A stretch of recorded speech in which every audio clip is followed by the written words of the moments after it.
Today, we're talking about one of the most talked about bikes in the entry-level neo-retro segment, the 2026 Yamaha XSR155. Now, if you're familiar with the XSR lineup, you'll know it blends modern performance with retro-inspired styling. And the 2026 model? It sticks to that formula, but adds just enough to keep things fresh. Let's start with the looks. Yamaha hasn't done a radical redesign here, but that's not a bad thing. The circular LED headlamp, the sculpted tank, and the minimalist tail section still give it that classic charm. But look closer, the paint schemes are sharper this year. There's a new matte gray with red pinstripes that really pops, and a dark green option that's giving serious vintage vibes. Under the hood, not much has changed, and that's okay. You're still getting that 155 cubic centimeters liquid-cooled, single-cylinder engine. It's the same one from the R15 V4, putting out around 19 horsepower and 14.7 Newton-meters of torque. For a bike this size, that's plenty. It's peppy in the city, quick off the line, and surprisingly fun on twisty roads. The VVA, that's variable valve actuation, keeps the power delivery smooth and responsive across the rev range. Yamaha has refined the ECU mapping a bit for 2026.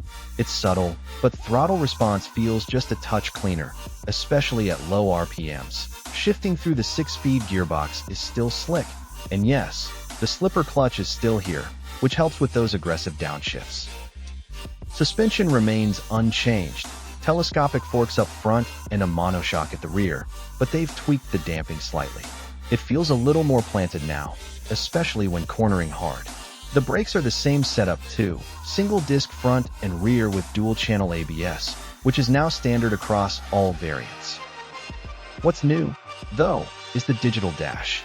Yamaha finally gave it a mild update. It's still a negative LCD, but now it's got better contrast in sunlight and connects to your phone via Bluetooth. You can check call alerts, messages, and even get basic turn-by-turn navigation. Seat height is still at 810 millimeters, so it's approachable for most riders. The bike weighs just over 134 kilograms wet, making it super manageable for beginners, but still engaging for experienced riders looking for something light and stylish. Fuel economy?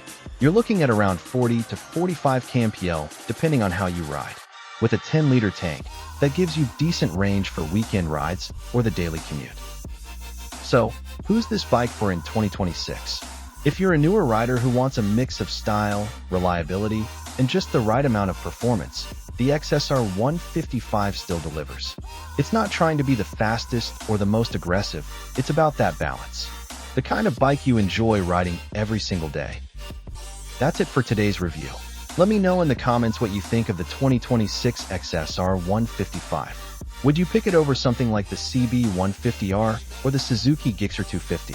Don't forget to like, subscribe, and I'll see you in the next one. Thanks for watching.